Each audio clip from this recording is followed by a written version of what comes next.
A billionaire walked out of a luxury restaurant leaving $0 in tip. But that single mother didn't know that. What he left beneath the plate would change her life forever.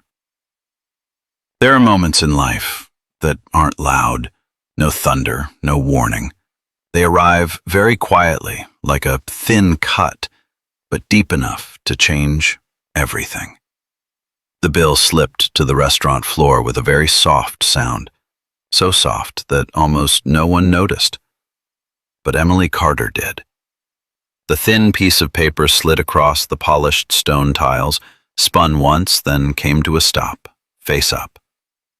Emily bent down instinctively, not out of curiosity, but out of the habit of someone who had worked service long enough to know that no one else would pick it up for her. The bold print hit her eyes first. Tip, $0. Not a forgotten number, not a blank space, but a number written very clearly, sharp, intentional. A firm line had been drawn straight through the tip box, as if the person who wrote it wanted to make sure there was no room for misunderstanding. Emily stood still for 1 second, just one. But in that second, so many things passed through her mind. A soft chuckle from the bar area, a few co-workers' glances before looking away, and a familiar feeling. A feeling she had thought she'd left behind when she grew up. Shame. The man who had signed the bill was already standing. He adjusted his cuff, put on his coat, and didn't look back. His steps were firm, confident. The steps of someone accustomed to leaving without asking permission or offering explanations. Emily knew who he was. The entire restaurant did. Nathan Blackwell, a logistics billionaire. The man Chicago media called the cold operator, famous for ruthless precision and a complete lack of patience for people. When the restaurant door closed behind him, the atmosphere loosened slightly. Someone exhaled. Someone shook their head. "0 tip?" A quiet voice behind her. Not loud enough to be openly cruel, but loud enough for Emily to hear. She bent down and picked up the bill. Her fingers trembled slightly, though she tried to hide it. Emily Carter, 28 years old, single mother, widowed. At a glance, there was nothing remarkable about her, no striking looks, no heavy makeup, no flirtatious smile. Just a young woman in a black server's uniform, hair neatly tied back, slip-resistant shoes worn down at the heels. One of dozens of wealthy customers whom people rarely remembered by name. But if you looked closer, you would notice her eyes. Not tired, not bitter, but the eyes of someone who had learned how to endure, quietly and persistently. Emily returned to the table to clear it. The steak plate was spotless. The wine glass held a thin trace of dark red. The napkin was neatly folded, as if Nathan Blackwell had never been in a hurry. He had never raised his voice, never shouted. He was simply cold. And that coldness made people shrink without realizing it. Emily stacked the dishes onto her tray. She worked quickly, precisely, like every other night, because in this place, you weren't allowed to be slow, you weren't allowed to be weak, and you were absolutely not allowed to have emotions. But as she turned away, a dull ache spread from her left ankle. She had been standing for nearly 10 hours. Not counting the morning shift at the small cafe near her apartment. 2 jobs, 1 body. Emily was used to this feeling. She called it the cost of existing. Her phone vibrated lightly in the pocket of her apron. She glanced at the screen as she passed the service station. A message from a familiar hospital number. Reminder, medication refill pending. Balance due, $612. Payment required by Friday. Emily slowed for a fraction of a second. Friday. Today was Wednesday. She closed her eyes briefly, very briefly. Not to cry, but to breathe. Noah, her son, 6 years old, born with a congenital heart condition and severe asthma, yet a bright smile and a breathing pattern that Emily listened to every night, like a guard standing watch at the door of life itself. Emily couldn't remember the last time she had slept through the night. She only remembered nights lying on her side next to his bed, counting each breath. Mornings spent rushing out before Noah woke up so he wouldn't see the worry on his mother's face. Insurance never covered enough. It never did. They referred to it as a coverage gap. Emily called it fear. $612. The number repeated in her head as she kept pouring water, carrying plates, and smiling. In another corner of the restaurant, a few staff members whispered to each other. "He's famous for being cheap. I heard he doesn't believe in tipping. Probably sees servers as furniture." Emily didn't join in. She didn't need anyone to confirm what she had just experienced. She had served hundreds of people like Nathan Blackwell, people who walked into restaurants believing the world operated for them. What they didn't see were the people behind the curtain, those trying desperately to keep their lives from falling apart. Emily returned to the table one more time to make sure nothing was left behind. She bent down to pick up the final napkin, and then she saw it. A corner of white paper, thin, carefully hidden beneath the decorative charger plate. Emily stopped. Her heart skipped a beat. She didn't know why. She glanced around quickly. The manager was talking at the counter. Her coworkers were busy with other tables. Emily slipped the paper gently into her palm. Not cash, not another receipt, just a neatly folded piece of paper. She didn't open it yet, didn't rush, because in that moment, Emily Carter had no idea that what had been lying beneath that plate was not a final insult, but a doorway into a world she had never imagined she would enter.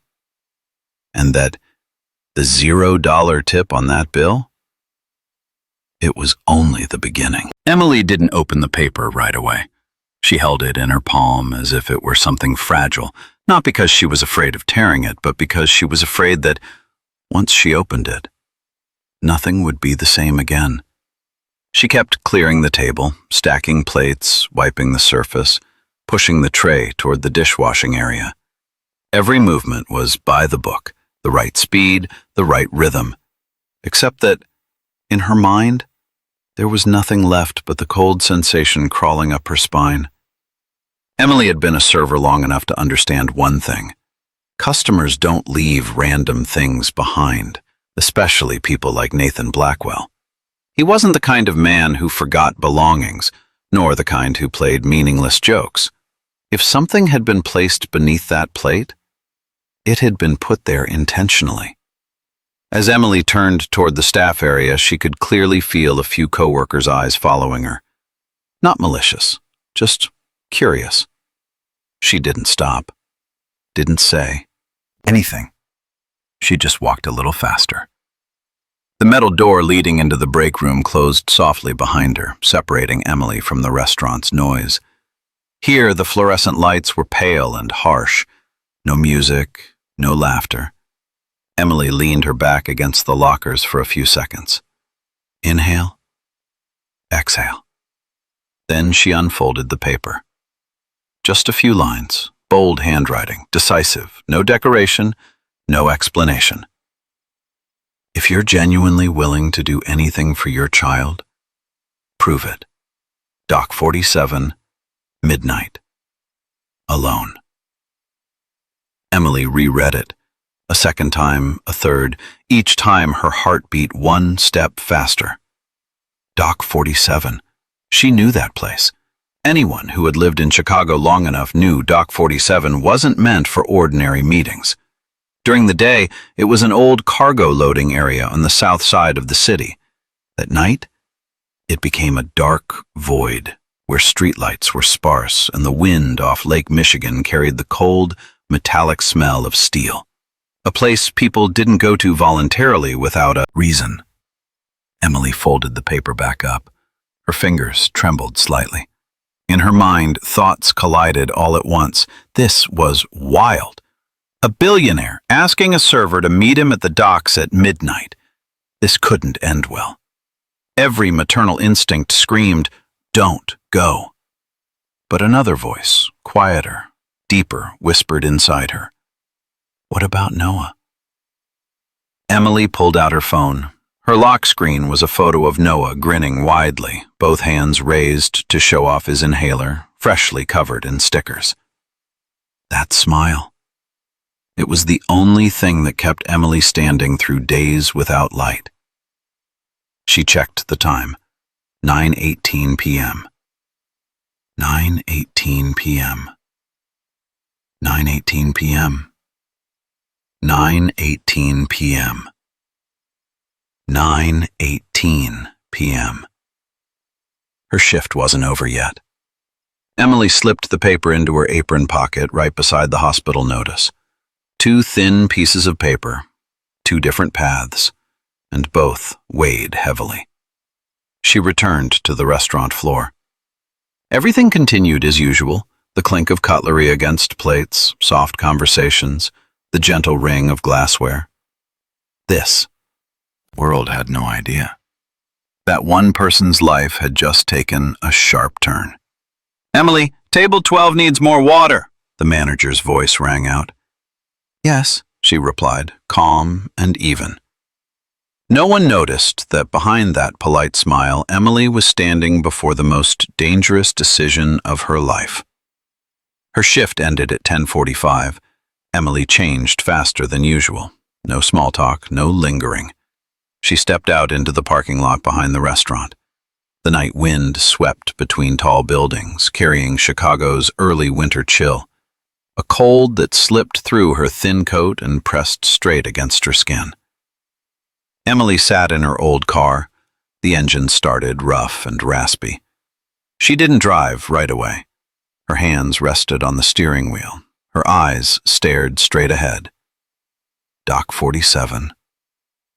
Midnight.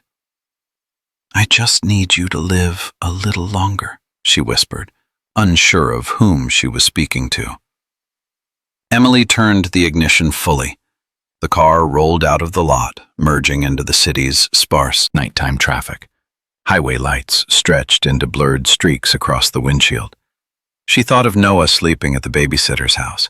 She thought of his wheezing breath whenever he turned in his sleep.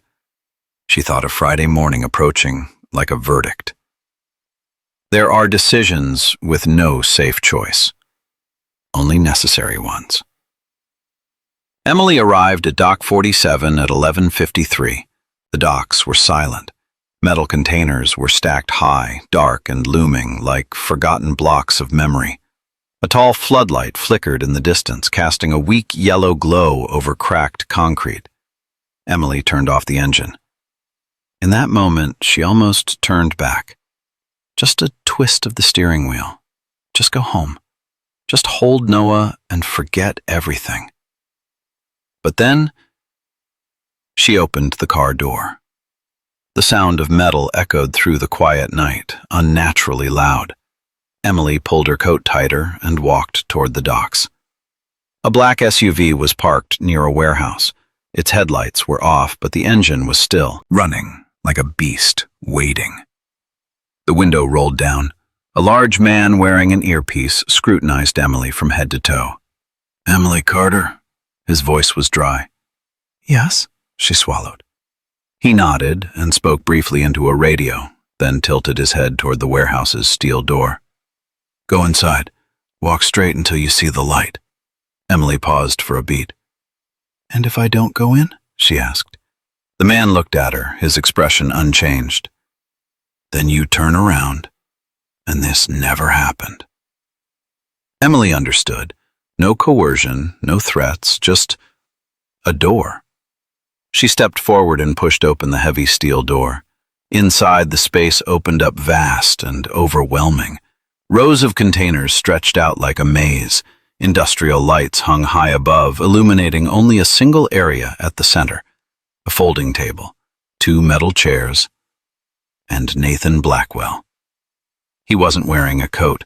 His shirt sleeves were rolled up, revealing solid forearms. A stack of papers lay in front of him. Emily approached. Nathan didn't look up. "You're 2 minutes early," he said. Emily stopped by the chair. "My father used to say," she replied, her voice trembling slightly but clear. "On time is late." Nathan lifted his head. In those cold eyes, something shifted just slightly. Not a smile, not warmth, but recognition. "Sit," he said. Emily sat down. The metal chair was icy cold. "Why did you bring me here?" she asked directly. Nathan placed his hand on the stack of papers. "To see," he said slowly, "whether you're truly willing to do anything." Emily looked at the file in front of her. Her heart beat faster. She didn't know what awaited her, didn't know the price she would have to pay. But she knew one thing with absolute clarity. From this moment on, Emily Carter would never again be just a waitress. The warehouse was so vast that Emily needed a few seconds to orient herself. Industrial lights hung high above, shining straight down onto the folding table at the center, forming an island of light amid a sea of darkness created by stacked containers. The air was cold and dry, carrying the scent of old metal and engine oil, a smell utterly different from the burnt butter and grilled meat of the restaurant she had left just hours earlier. Nathan Blackwell placed the thick stack of files on the table. The sound of paper hitting the surface was sharp and dry. "You have exactly 1 hour," he said evenly, neither raising nor lowering his voice, "to find what my executive team couldn't see for 6 months." Emily looked at the documents in front of her. Dense numbers, columns, rows, container codes, weights, export dates, and import dates. The kind of thing most people would skim and then give up on. She swallowed. "And if I don't find anything?" Emily asked. Nathan leaned back in his chair, arms crossed. "You'll be taken home safely. We'll never meet again." He paused for a beat. "If you do find it, I'll write the check for your son's surgery tonight." Emily felt her heart tighten, not because of the money, but because of the way he said it, cold, precise, as if discussing a transaction, not the life of a child. "You investigated me," Emily said quietly. Nathan didn't deny it. "I investigate everything that could affect my decisions," he replied. "Emotions are also a form of data." Emily said nothing. She pulled her chair closer to the table, placed both hands on the stack of files. "Time starts now," Nathan said, glancing at his watch. The second hand began to move. The first few minutes passed in silence. Emily flipped a page. Container 118, electronics. Outbound weight, 12,450 pounds. Inbound weight, 11,820. A discrepancy. She flipped again. Container 221, high-end textiles. Discrepancy. Container 405, machinery, components. Discrepancy. Emily frowned. Weight discrepancies in shipping weren't unusual. Moisture, vibration, packaging, there was always some margin of error. Nathan seemed to read her thoughts. "Shrinkage," he said without looking up. "That's what finance says. Natural loss." Emily didn't respond. She kept flipping, page after page. She wasn't looking at the big numbers, not totally at a loss, not at conclusions. Instead, she was looking at the rhythm, a skill she hadn't learned in any school. Emily had spent 5 years behind a service counter, 5 years of reading customers' eyes, 5 years memorizing dozens of requests at once, 5 years learning that what's abnormal is rarely where the noise is loudest. She began taking notes. 5% discrepancy, 6%, 6.2%.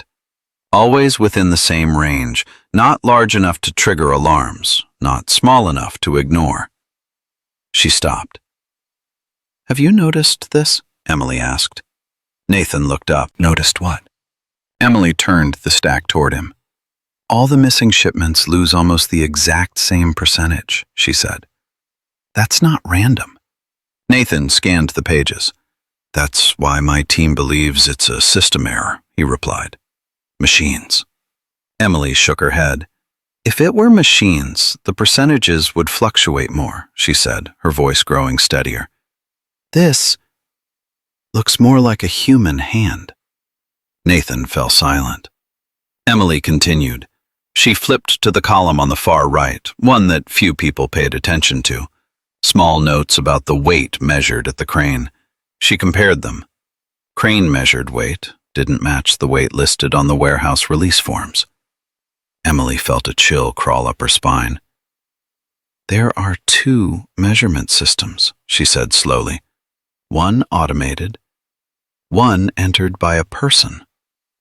Nathan straightened. "Go on," he said. Emily flipped through a few more pages, marked them, compared them. The picture began to come into focus. "Only high-value shipments are short," she said, "and they're all signed off by the same person." She pointed to a rough, angular signature shaped like an M. "Do you know this person?" Emily asked. Nathan stared at the signature. His face hardened. "M," he murmured. Then he said nothing more. Emily continued even as her heart began to race. "The shipments without this signature," she pointed to other rows, "aren't missing anything." She looked at Nathan. "This person isn't stealing once," Emily said. "He's stealing consistently." The air in the warehouse thickened.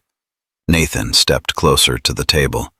He bent over, staring directly at the numbers he had once seen as mere data. This time, he saw them as accusations. "Marcus," he said very softly. Emily flinched. "Marcus Thorne," Nathan continued, his voice dropping. "My brother-in-law." Emily felt her heart skip. She had just unknowingly pointed a finger at a billionaire's family. "I could be wrong," she said quickly. Nathan raised a hand, signaling her to stop. He straightened, pulled a checkbook from his briefcase. The sound of pen against paper was steady and calm. Emily watched each stroke, watched the number being written. $200,000. Nathan tore off the check and handed it to her. "You just saved me more than $3 million a year," he said, "and exposed someone no one dared to suspect." Emily held the check. Her hand trembled, not because of the money, but because she realized everything was changing too fast. "But this isn't why I called you here," Nathan continued. Emily looked up. This was only the first test. He looked at her, his eyes no longer as cold as before, but not warm either. "You see what others don't," he said. "Not because you're smarter than them." Emily stayed silent. "But because you care," Nathan continued. "You care about details, about consequences, about people." He extended his hand. "I need someone like that." Emily looked at his hand. Then, at check-in, she did it herself. Then she thought of Noah. "What do you want me to do?" she asked. Nathan smiled very slightly, the first smile she had seen from him. "Become my eyes," he said, "in a world full of people who only see money." Emily took a deep breath. She didn't know where this path would lead. She only knew that she had just stepped through a door she could never walk back through. And from that moment on, Emily Carter was no longer just the waitress who had been left $0 in tip. She became the one who looked straight into a billionaire's empire and saw the crack. The check lay in Emily's hand like a foreign object. Not heavy, not thick, but enough to alter the air around her. $200,000. To Emily, that number didn't mean wealth. It meant time. Mornings when Noah could breathe evenly, nights when she wouldn't jolt awake in fear. Emily carefully folded the check and placed it back on the table between them, as if to make it clear that she hadn't come here just for the money. "You said this isn't why you called me here," she spoke up, her voice steadier than she expected. "So what's the real reason?" Nathan Blackwell looked at her for a few seconds. This time, his gaze was no longer that of a customer assessing a server, nor was it the cold stare of a billionaire relieved to have saved a number. It was the look of someone who had just realized he had missed something important for a very long time. "I'm in a room full of very intelligent people," Nathan said slowly. "But none of them are willing to look down at the floor." Emily tilted her head slightly. "They look at charts," he continued. "They look at forecasts. They look at next quarter's profits." He tapped a finger lightly on the stack of files. "But you saw the scale on the crane." Emily didn't respond. "I need someone who doesn't belong to my world," Nathan said. "Someone who doesn't owe me, doesn't fear me, and isn't blinded by power." He stood up and walked a few steps within the circle of light in the warehouse, as if weighing every word. "I don't need another executive," he said. "I need a pair of eyes." Emily felt a chill run down her spine. "What exactly do you want me to do?" she asked again, more directly this time. Nathan stopped in front of her. "I want you to go with me," he said, "to meetings, dinners, charity events. You'll listen, you'll watch, and you'll tell me when something feels wrong." Emily frowned. "Are you asking me to be a spy?" she asked. Nathan shook his head slightly. "No," he said. "I'm asking you to be a counterweight." Emily let out a small laugh, not because she found it funny, but because it felt unbelievable. "I'm a waitress," she said. "I don't have a business degree. I don't have management experience. I have the ability to see the truth," Nathan interrupted. "And that's the rarest thing of all." He sat back down across from her. "Do you know why I left $0 in tip tonight?" he asked. Emily remained silent. "I don't believe in paying for pity," Nathan said. "And I don't believe in buying honesty." He looked straight into her eyes. "I wanted to see who you were when there was no reward." Emily felt her throat go dry. "I insulted you," Nathan continued, his voice low. "Pushed you to the edge. You could have made a scene. You could have walked out. You could have retaliated." He shrugged. "But you didn't." Emily remembered standing beside the table, her hands trembling slightly, yet still finishing her work. Not because she feared Nathan Blackwell, but because she didn't allow herself to collapse. "And if I say no?" Emily asked. Nathan nodded. "You'll go home," he replied, "with the check. We'll pretend we never met." Emily looked down at her hands. Then she thought of the small apartment, of Noah sleeping with the humidifier humming softly beside his bed, of the life she had worked so hard to keep from getting worse. "And if I agree?" she asked. Nathan didn't answer right away. He opened the leather briefcase at his feet and took out a thin folder. "You'll sign a non-disclosure agreement," he said.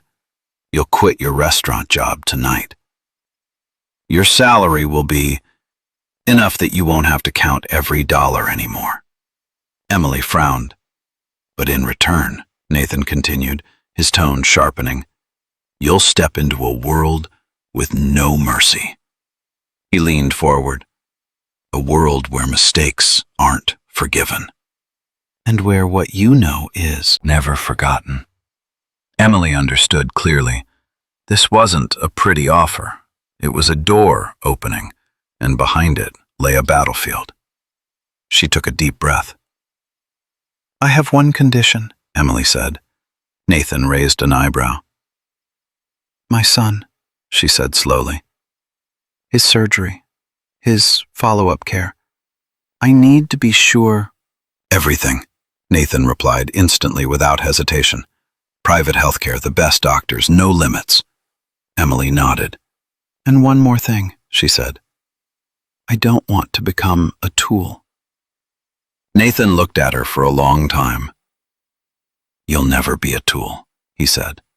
"If anything, you'll be a mirror." Emily didn't know why, but those words sent a shiver through her. She extended her hand. No shaking, no hesitation. Nathan took it. The handshake was firm, brief, not warm, but carrying an unspoken promise. "Welcome," he said. "Don't get swallowed." 2 days later, Emily Carter's life changed color. From a cramped one-bedroom apartment, she moved to a quiet neighborhood near the hospital. Not luxurious, but safe. Noah was admitted earlier than planned. Nurses spoke his name gently. Doctors explained each step. Emily stood in the hallway for the first time in a long while, not asking about the cost first. That evening, after Noah fell asleep following his examinations, Emily sat alone in the waiting room. Her phone vibrated. A short message from Nathan. "Tomorrow, 8 a.m. 8 a.m. 8 a.m. 8 a.m. 8 a.m. Main office. Dress simply." Emily looked at the screen. Then she went down to the worn clothes in her bag. She smiled faintly. Simple. She had done that her entire life. The next morning, Emily stepped into the towering glass building in downtown Chicago. Security nodded when they saw her name on the list. The elevator carried her to the top floor. The doors opened. A vast, bright space, silent to the point of being unsettling. Nathan stood by the window, looking out over the city. "What do you see?" he asked, without turning around. Emily stepped closer and looked through the glass. "A lot of people," she replied, "and a lot of people trying to act like they don't need anyone." Nathan turned. A fleeting smile crossed his face. "Lesson 1, he said. "Here. The most dangerous person isn't the hungry one. It's the one who thinks they're already full." Emily nodded. She knew. This was only the first step, and from that moment on, Emily Carter entered a world where every word carried a price, and every glance was a test. But she didn't walk in with fear. She walked in with what she had always possessed, the clarity of someone who had once lived at the very bottom. Nathan Blackwell's world had no smell of grease or the clatter of dishes colliding. There were no sharp remarks from shift managers, no wall clock counting down working minutes. This world was strangely quiet, a silence built from glass, marble, and contracts signed in sealed, windless rooms. Emily felt it the moment she stepped out of the elevator. The floor was so polished that it reflected the ceiling lights like water. The glass walls looked straight out over Chicago, where the stream of people below appeared small and hurried, as if they belonged to a different world altogether. Nathan walked ahead. His steps were unhurried, unforced, never needing to move aside for anyone. Emily followed half a step behind, not because she was told to, but because she understood. Here, even where you stood, was a message. "You don't need to say much," Nathan said as they passed a row of closed offices. "Just listen." Emily nodded. She was used to listening. She had done it her whole life, listening to what people said and to what they didn't. That evening, Nathan had a charity event. The Art Institute of Chicago glowed under warm, golden lights. A red carpet stretched from the steps to the grand entrance, where the city's most powerful figures arrived wearing flawless smiles. Emily stood before a mirror in the guest dressing room, adjusting her simple black dress. Not elaborate, not flashy, but enough that she didn't disappear. She looked at her reflection. The woman in the mirror was no longer the server in a black uniform. But she didn't fully belong to this world either. Just someone learning how to stand upright under the lights.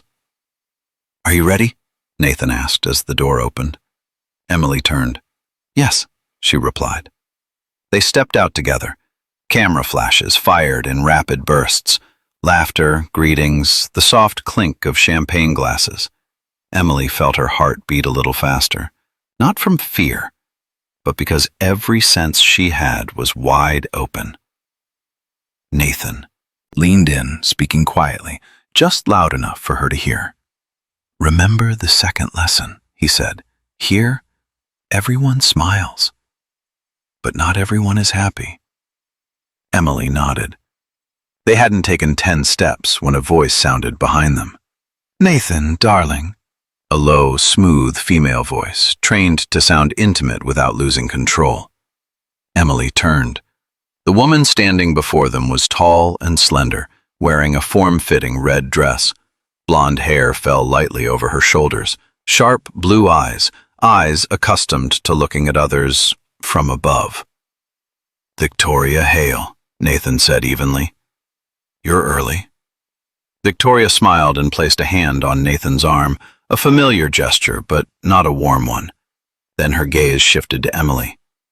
Just 1 second, but long enough for Emily to feel it clearly. She was being assessed. "And this is?" Victoria asked, drawing out the final word. "Emily Carter," Nathan replied. "My associate." The word associate landed in the air like a small stone dropped into a still pond. Victoria blinked. "Associate," she repeated, smiling. "How interesting." Her eyes swept from Emily's dress to her shoes, then paused on her face, as if searching for a weakness. "And what field do you work in?" Victoria asked, her voice honey-sweet. Emily straightened her back. "Observation," she replied, "and memory." A brief silence followed.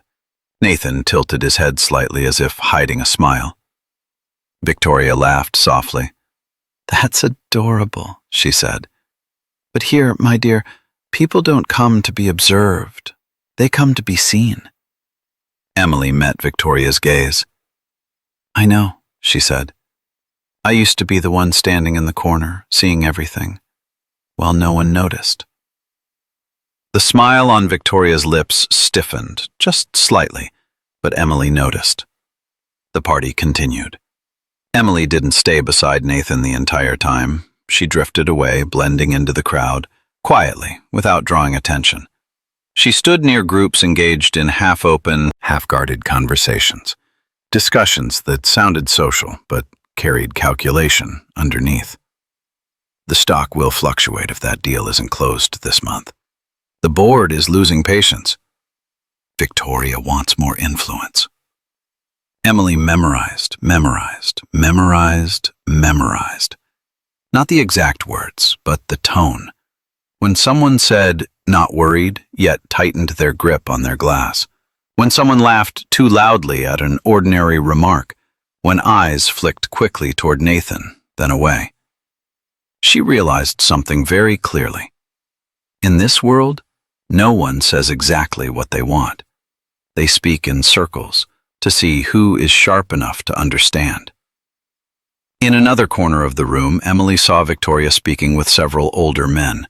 She leaned in at just the right angle, laughed at just the right moments, and touched the right arm at the right time. A flawless performance. Emily didn't feel jealous. She simply observed. At the end of the night, as they returned to the car, Nathan remained silent for a while. Then he asked, "What did you see?" Emily thought for a few seconds. "Victoria isn't on your side," she said. "At least, not completely." Nathan didn't seem surprised. "What do you think she wants?" he asked.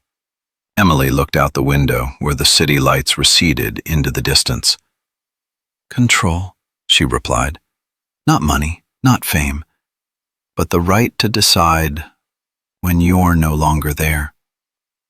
Nathan nodded slowly. "And what do you think she'll do?" he asked. Emily turned to face him directly. "She'll wait," Emily said. "And when you let your guard down, she'll act." The car came to a stop in front of the building. Nathan looked at Emily for a long moment. "Where did you learn that?" he asked. Emily smiled faintly. "In places where people think they're invisible," she replied. "That's where they tell the truth more often." Nathan opened the car door. "From today on," he said, "don't stand in the shadows anymore." Emily stepped out. She knew. The shadows were still there, but now she knew who was standing beside her. And in this glittering world, Emily Carter understood one crucial thing. The most dangerous person is not the one who openly fights for power. It's the one who smiles, stands very close, and waits for the right moment. There is an unwritten rule in the world of power. You are never attacked when you're alert. You are attacked when you begin to believe you're safe. Emily Carter understood that, but understanding doesn't mean you can avoid it. 3 weeks had passed since the night at the docks. Emily's life had changed in ways even she hadn't fully adjusted to.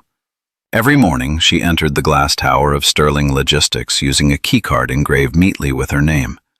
In every meeting, she sat behind Nathan Blackwell, speaking little but always taking notes. No one paid attention to her, and that was precisely her advantage. Emily heard what others didn't say. She noticed small movements that everyone else overlooked. She recognized when an answer came too quickly or sounded too perfect. Nathan began to trust her, not blind trust, but the cautious trust of someone who had been betrayed before and was learning slowly how to open the door again. They worked late more often, evenings, of takeout food in the office. Conversations that no longer revolved around numbers, but about books, philosophy, and Noah. Emily had never thought a billionaire could listen, but Nathan listened when she spoke about sleepless nights, about standing on the fragile line between hope and despair. And that, it was precisely when the trap began to close. On Tuesday morning, Emily arrived at the office earlier than usual. The atmosphere in the building felt different, avoiding glances, whispers that stopped when she walked by. 2 security guards stood near her desk, not their usual position. Emily stopped.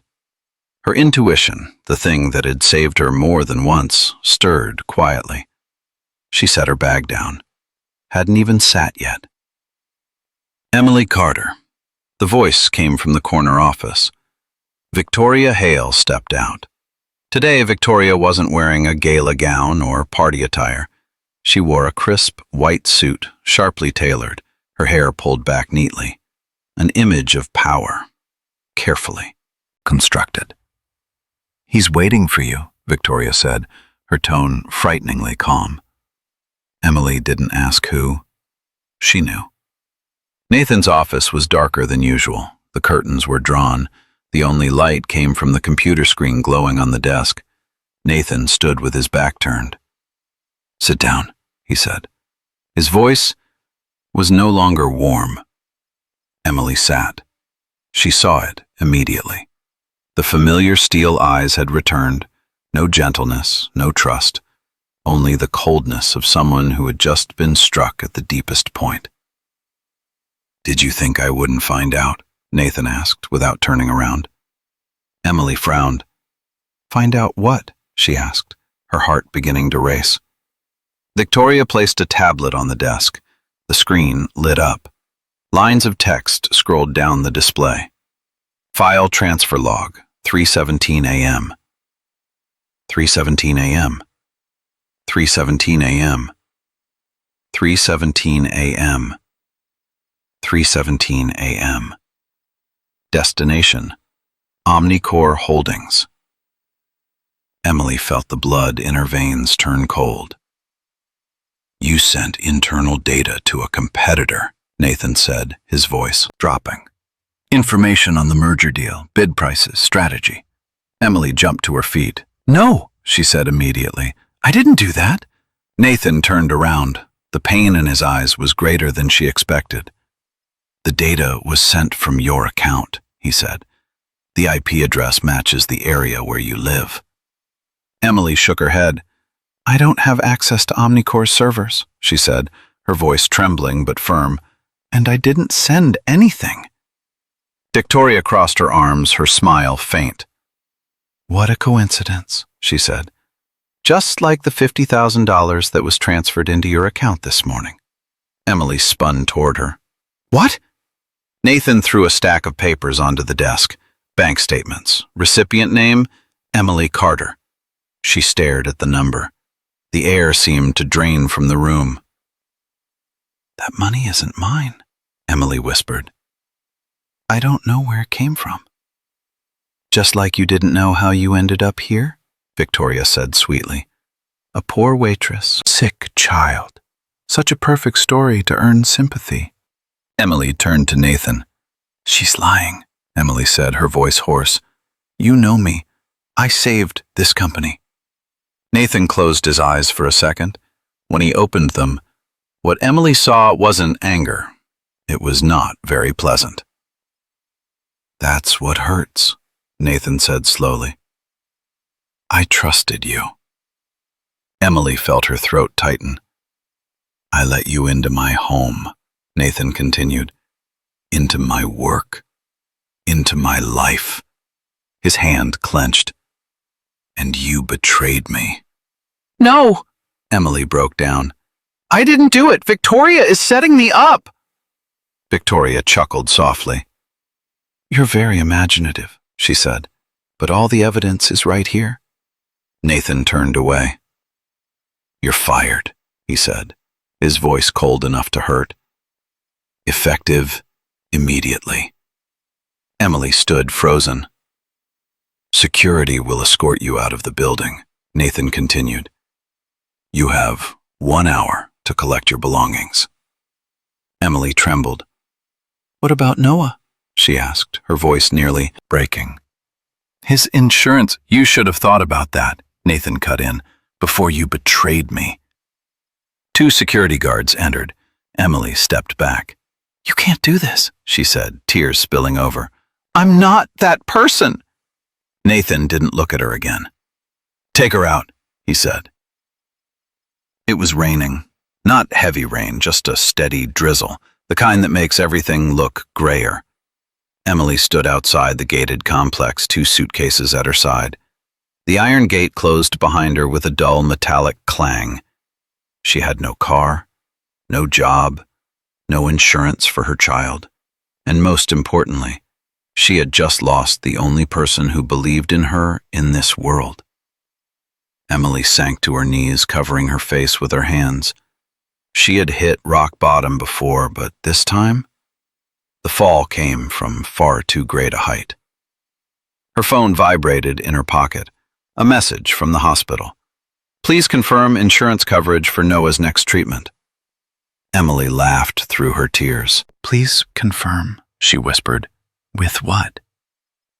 High above, behind thick glass, Victoria Hale stood looking down. She smiled. Not in triumph, not in glee, but with the smile of someone who had just eliminated the final threat. That night, Emily stayed in a cheap motel near the hospital. The room smelled of dampness, the light flickered. Traffic noise outside never stopped. Emily lay on the bed, eyes wide open, staring at the ceiling. She didn't sleep. In her mind, the pieces spun. The file transfer occurred at 3:17 a.m. The money was transferred at dawn. The matching IP address. Everything was too perfect.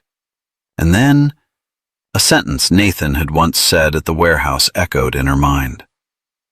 My auditors look at financial transactions, but they don't look at physical traces. Emily sat bolt upright. Physical, she whispered. She remembered the shipping containers, the paper invoices, things that couldn't be altered with a single mouse click. Emily checked the time. 6:12 a.m. 6:12 a.m. 6:12 a.m. 6:12 a.m. 6:12 a.m. The board of directors would meet at 2 p.m. If she did nothing, everything would be over. Emily stood up and wiped away her tears. She had nothing left to lose, and sometimes, when you have nothing left to lose, that's when you're the most dangerous. Morning did not come to Emily Carter with sunlight, but with a dull ache behind her temples. She sat on the edge of the bed in the cheap motel room, holding her old phone. The screen read 6:14 a.m. 6:14 a.m. 6:14 a.m. 6:14 a.m. 6:14 a.m.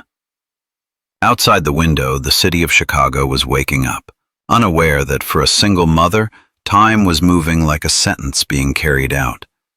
Emily hadn't slept, not because of fear, but because her mind wouldn't stop fitting the pieces together. 3:17 a.m. 3:17 a.m. 3:17 a.m. 3:17 a.m. 3:17 a.m. The file was sent. 4:02 a.m. 4:02 a.m. 4:02 a.m. 4:02 a.m. 4:02 a.m. The money was transferred. The gap between those two timestamps was too perfect. Emily stood, threw on her jacket, and splashed cold water on her face. She looked at herself in the mirror. Pale skin, red eyes, tangled hair, not the face of a traitor who had just scored a big win, but the face of someone being pushed to the edge. Victoria didn't work sloppily, Emily thought. She wouldn't leave behind digital traces that could be easily tracked. And because of that, the truth wasn't in the computer. Emily opened her bag and took out the small notebook she'd carried throughout the weeks working beside Nathan. Scattered notes, not data, but habits. Who arrived early, who stayed late, who liked to stand by the window, who always touched their cufflinks when lying. She flipped through the pages quickly. One line, circled in pencil, stood out. Victoria prefers couriers, doesn't trust email. Emily froze. Courier service. She recalled a meeting that had taken place 2 weeks earlier. Victoria had left the room early, saying she had important documents that needed to be sent immediately. No one had questioned it. In this world, people with power didn't have to explain themselves. But Emily had noticed something else. A thick envelope. No logo, no digital trail. Physical, Emily whispered, recalling Nathan's words in the warehouse. She needed a place that still preserved paper traces. And there was only one place like that. The docks. At 7:02 a.m., 7:02 a.m., 7:02 a.m., 7:02 a.m., 7:02 a.m., Emily stood at an old public phone booth near the motel. She fed in her last few coins and dialed a number she had memorized from shipping records. The phone rang. "Twemerus Tuick dialed?" Emily said quickly. "Memorized. Supervisor at Dock 47. A pause. "Who is this?" the man asked. "Emily Carter," she replied. "I used to work for Nathan Blackwell." A heavy sigh came from the other end. "You don't work there anymore," JR said. "I heard." "That's exactly why I'm calling," Emily replied, her voice trembling but firm. "I need access to the archive. Right now." "No," JR said immediately. "I don't want to get involved in your people's mess." Emily closed her eyes for a second. She changed tactics. "Do you know what happens if Victoria Hale takes control?" she asked. Silence. "She'll automate the entire dock," Emily continued. "Cut staff, no negotiations, no unions." "You don't know what you're talking about," JR snapped. "I do," Emily said quietly, "because I saw that proposal 6 months ago." The silence stretched longer. "You're the one who signs off when cargo passes through," Emily went on, pressing the point. "You're the one keeping the numbers honest." She took a deep breath. "Help me. Not for me, for the people who work under you." A long, weary exhale. "Back gate," JR finally said. 7:40. "Don't let anyone see you." Emily hung up. Her hands trembled, not from fear, but from hope. The archive at Dock 47 was underground. The metal stairs groaned with each step. The smell of old paper, dust, and engine oil mixed created an unpleasant but familiar scent. This was where numbers had once been written by hand, before the world believed everything could be erased with a click.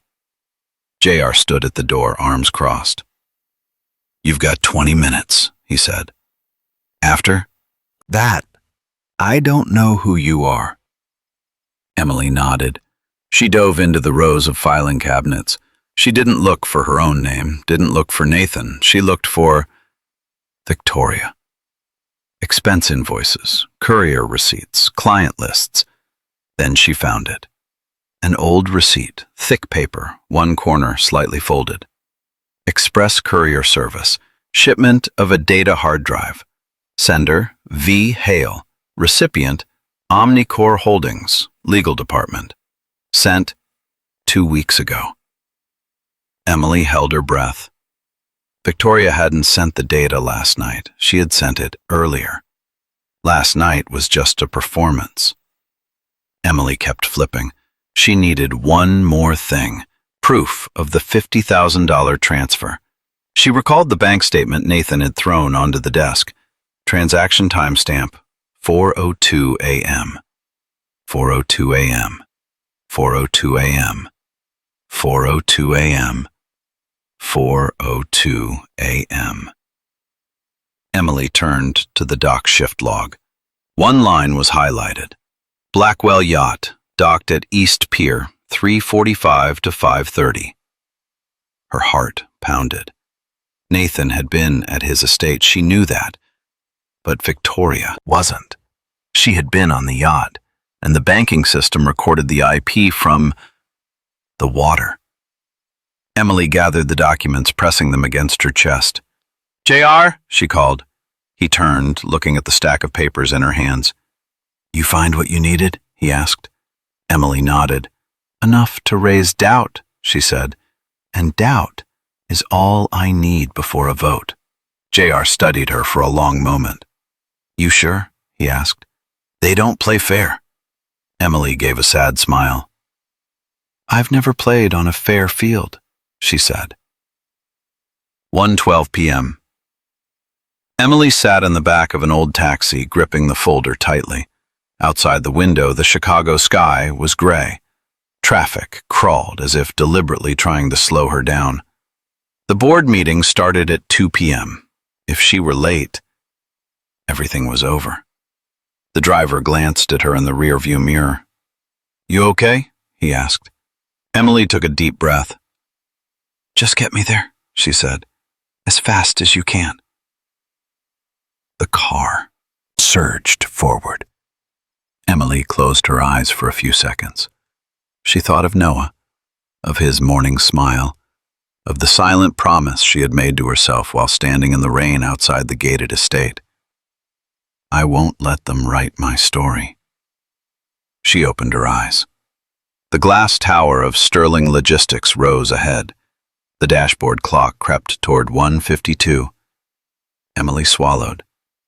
She didn't know what awaited her in that boardroom, didn't know whether Nathan would believe her. But she knew one thing for sure. The truth doesn't need to be believed. It simply is. It only needs to be placed in the right spot, at the right moment. And Emily Carter was racing against every remaining second. The boardroom of Sterling Logistics sat on the top floor of the glass tower, a rectangular room, glass walls on all four sides, looking straight out over the Chicago skyline. Everything here was designed to remind those seated inside that they stood higher than the rest of the world. A long wooden table occupied the center of the room, 12 leather chairs, 12 people accustomed to making decisions that shook markets and rarely having to pay the price immediately for those decisions. Nathan Blackwell sat at the head of the table. He looked like a man who hadn't slept in days, hollow cheeks, jaw clenched. A closed folder lay in front of him. He wasn't looking at anyone, nor at the presentation screen displaying Sterling's declining stock charts. To Nathan's right, Victoria Hale sat perfectly upright, composed to the point of flawlessness. Her pristine white suit made her stand out among the dark suits surrounding her. In front of her lay a tablet, ready for the moment she would need to take control of the room.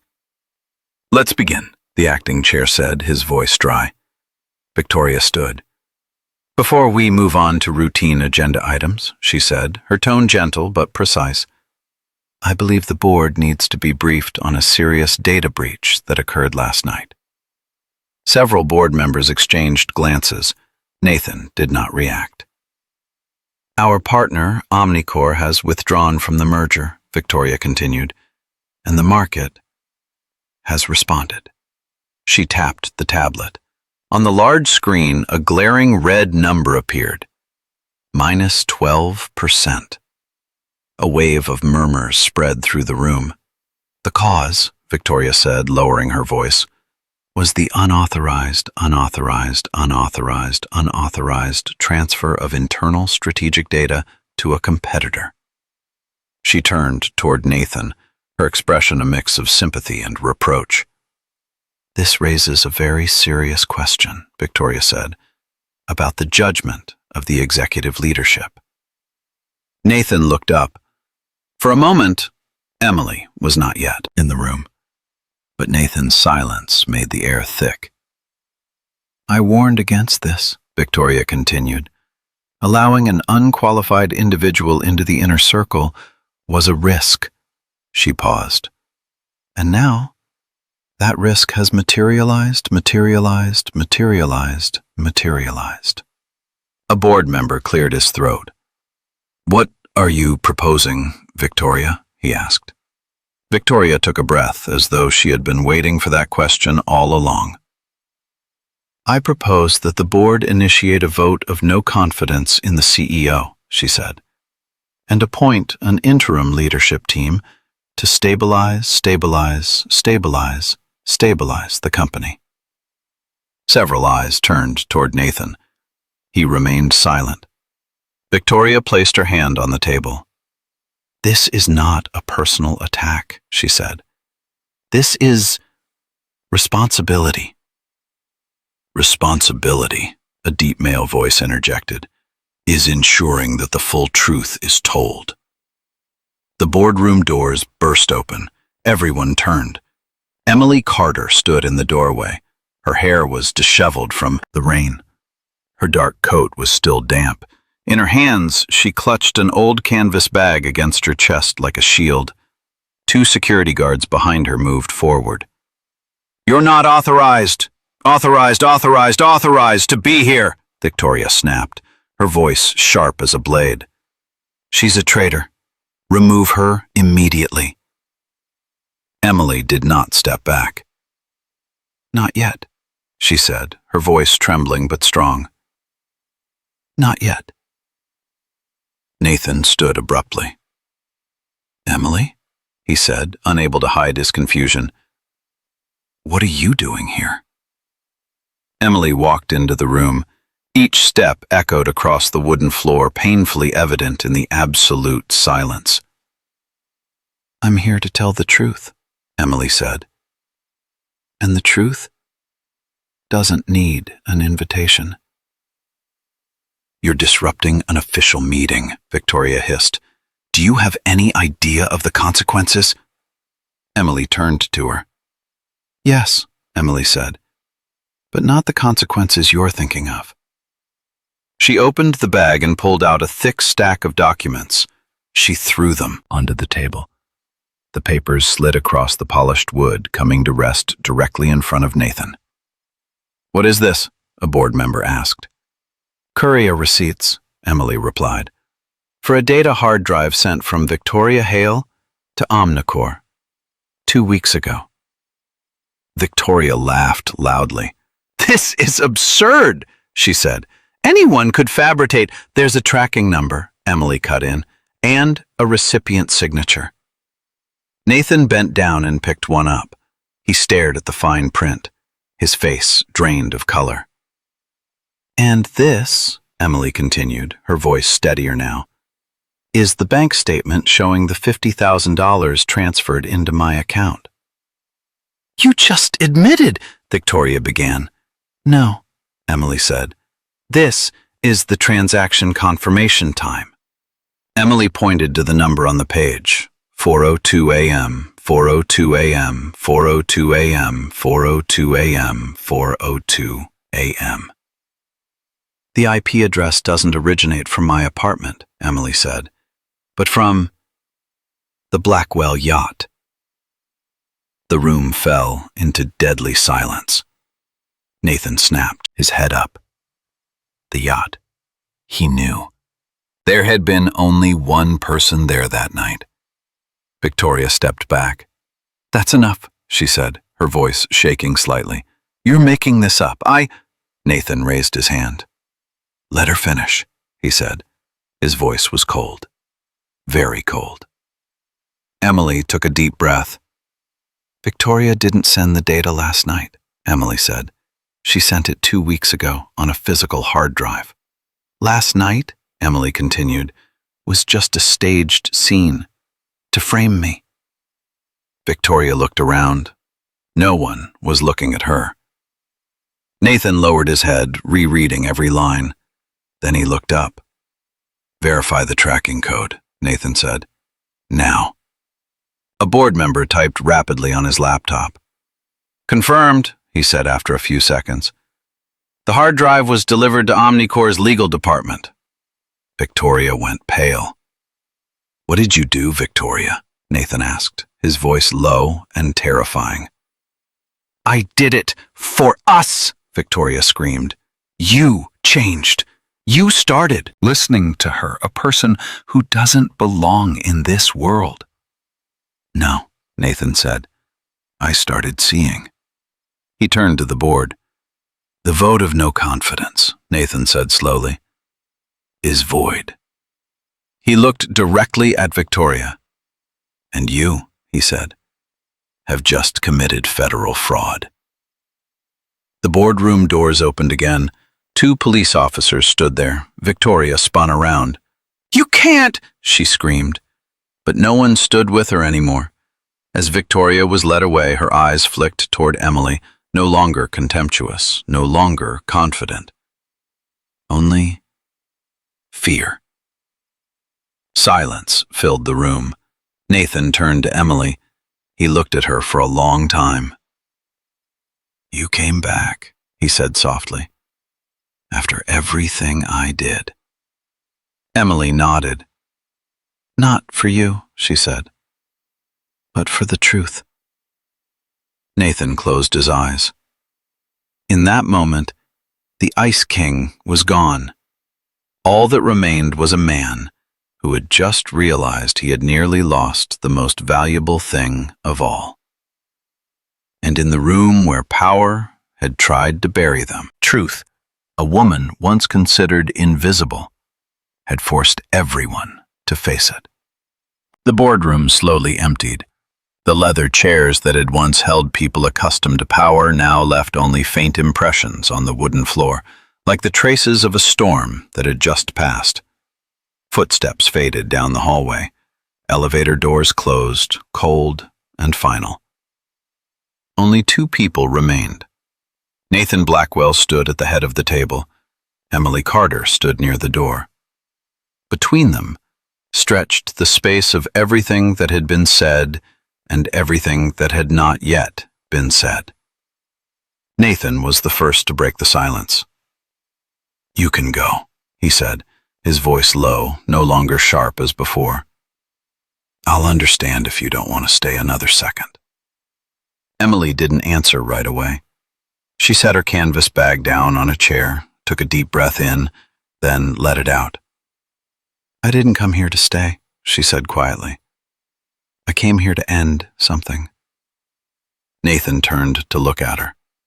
In his eyes now there was no longer the cold steel of the Ice King, nor the judgment of a man who had just been betrayed. There was only a tired man, tired of having to be on guard against the entire world. "I was wrong," Nathan said. No excuses, no justifications. The words fell softly into the room, but to Emily they carried more weight than any explanation ever could. "I let my fear speak louder than the truth," Nathan continued.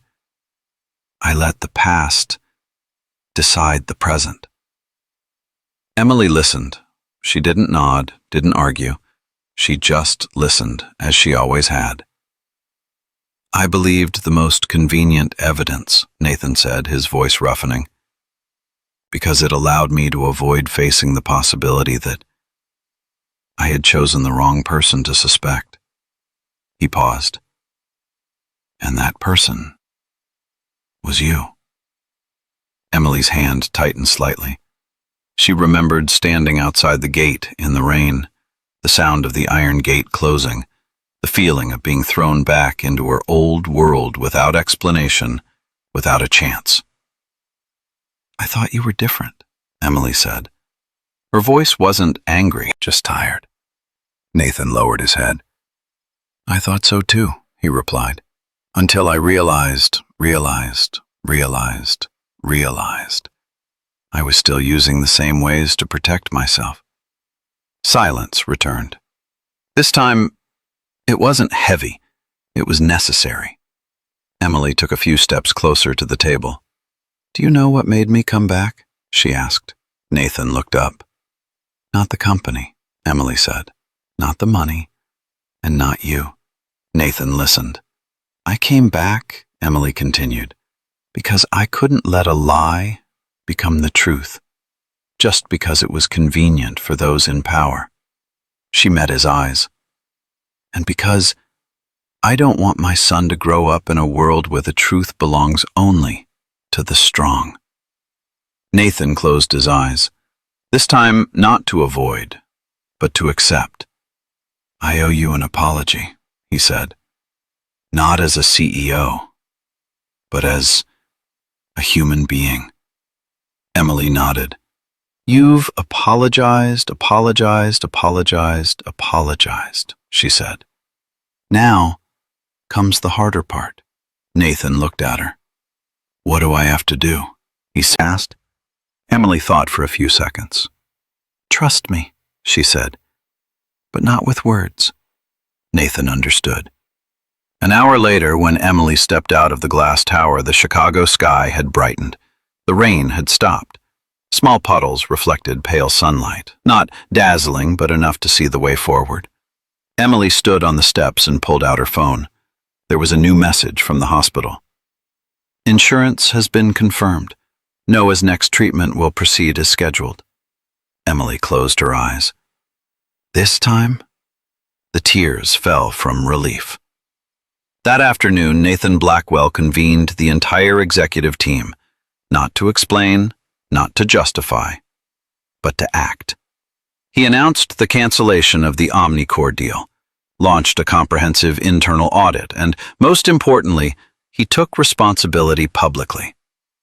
"My greatest mistake," Nathan said during a brief press conference, "was not the data breach. It was failing to trust the right person." The statement spread quickly, not because it was perfect, but because it was rare. That evening, Nathan went to the hospital. No announcement, no entourage. He stood outside Noah's room, hands in his coat pockets. Emily turned when she heard footsteps.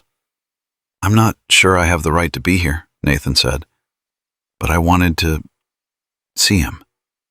Emily looked at him for a moment, then she nodded. Noah was sleeping. The heart monitor emitted steady beeps, sounds that had once been Emily's deepest fear. "He's like you," Nathan said softly. "Very resilient." Emily smiled faintly. "My son," she replied, "is used to fighting." Nathan stood still. "I kept this," he said, pulling a crumpled piece of paper from his pocket. The old receipt. Tip. $0, 0 zeros. Emily looked at it, momentarily stunned. "I kept it to remember," Nathan said.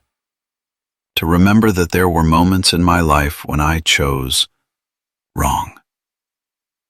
Emily exhaled slowly.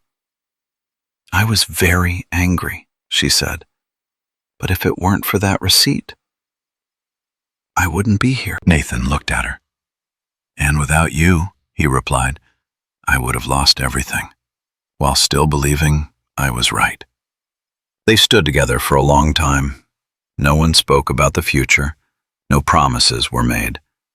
Just two people who had passed through the same storm. As Nathan prepared to leave, he paused at the door. "I don't want you to come back just because I need you," he said. "I want you to come back if you choose to." Emily looked at him. This time her eyes were no longer guarded. "I'll think about it," she said, "and I'll decide for myself." Nathan nodded. "That's enough," he said. That night, Emily sat alone in Noah's hospital room. Noah shifted in his sleep, breathing evenly. Emily placed her hand on her son's chest, feeling the steady heartbeat, the heartbeat she had fought to protect. She thought about everything that had happened, the fall, the truth, the choice, and she understood one thing clearly. Not every apology can fix the past, but some apologies open the door to the future. Emily looked out the window. The city was still there, life continued. But from this moment on, she was no longer standing on the sidelines of her own story. Some stories don't end with a grand moment. There are no fireworks, no applause, no declaration that everything will be perfect from now on. Emily Carter's story is one of them. After that, everything unfolded very slowly. So slowly that if you weren't paying attention, you might think nothing had changed at all. On the first morning, Emily returned to the glass tower of Sterling Logistics, and the city of Chicago greeted her with gentle sunlight. Not harsh, not dazzling, just enough light to clearly see the road ahead. Emily walked into the lobby without the feeling that she was merely passing through someone else's world. She didn't lower her head, nor did she lift it high. She walked, the way someone does when they know they belong. Nathan Blackwell was waiting in his office, not behind the large desk, but beside the window. "I don't want you to come back the way you were before," Nathan said as Emily stood next to him. "I want you to come back the way you choose." Emily didn't answer right away. She looked down at the city below, the crowded streets, the hurried people. "I won't be an assistant," she said slowly. "I won't stand behind anyone." Nathan nodded. "I don't need an assistant either," he replied. "I need someone who's willing to say no, even to me." Emily turned to him. "If I stay," she said, "I'll be part of the decisions. And I'll leave the moment I feel I'm no longer being honest with myself." Nathan held out his hand. No pressure, no conditions. "Then," he said, "welcome. As a partner." Emily took his hand, not a victorious handshake, but an acknowledgement. In the months that followed, Sterling Logistics underwent significant changes, not loudly, not dramatically, but fundamentally. Emily didn't have the authority to change the company. She changed it by asking questions. Why does this process exist? Why has no one reviewed that small number? Why is it always the voiceless who bear the consequences? She went down to the departments, met people one by one, listened to every story, not as management, but as someone who had once stood there herself. Decisions began to change. Numbers began to have faces behind them. Reports began to reflect reality, not just profit. Nathan watched it all, and for the first time in many years, he no longer felt the need to control everything. He learned how to trust. The day Noah was discharged from the hospital, it rained, but no one noticed. Emily held her son in her arms, feeling the very real weight of life, the thing she had only dared to hope for so cautiously for so long. Noah smiled, a smile no longer touched by exhaustion. Nathan stood a few steps away, not coming closer, as if afraid to disturb the moment. "Thank you," Emily said. Nathan shook his head. "No," he replied. "Thank you for not giving up." 1 year later, the Sterling Foundation was established. It did not bear Nathan's name, nor Emily's. It carried Noah's. A medical support foundation for children in difficult circumstances, children whose parents once had to stand between a brutal choice, paying rent or saving their child. Emily stood on a small stage at the simple ceremony. No long speech, no grand promises. She said just one sentence. "No one deserves to be underestimated simply because they're trying to survive." The hall fell silent. Then applause followed. One late evening, when most of the office lights were off, Emily stood alone by the window. The city glittered below, much like the first night she had stepped into this world, but the feeling was different now. Nathan came to stand beside her. "I still keep it," he said, holding out a yellowed piece of paper. The old receipt. The line, "Tip 0000" was still there. "You know," Nathan said, "I used to think money could define everything." Emily smiled faintly. "And now?" she asked. Nathan looked out into the distance. "Now I know," he said slowly, "that real value is the person who stands firm when no one is paying them to." Emily turned to look at him. "So how much do you still owe me?" she asked, half joking. Nathan laughed, a genuine laugh. "I think," he replied, "about 50% of everything we build from here on." Emily laughed, not because of the number, but because of the journey behind it. Emily Carter's story is not a fairy tale. No miracle arrived just in time. No one came to save her at her weakest moment. There was only one woman who refused to let the world decide her worth. From a $0 tip receipt to a life rewritten, not by money, but by integrity, intelligence, and resilience. Perhaps, somewhere out there, you're holding your own $0 receipt. A moment of being underestimated, a time you were doubted, a day you asked yourself, "Am I worth anything?" If this story resonated with you, remember this one thing. Your value doesn't lie in where you're standing, but in how you stand firm when no one is watching. If you believe this story deserves to be shared, please show your support, share it with someone who needs a spark of hope, and leave a comment, because maybe your story will give strength to someone else. And don't forget to subscribe to Deep Life Tales so we can continue sharing stories about ordinary people creating extraordinary moments. Thank you for staying until the very end.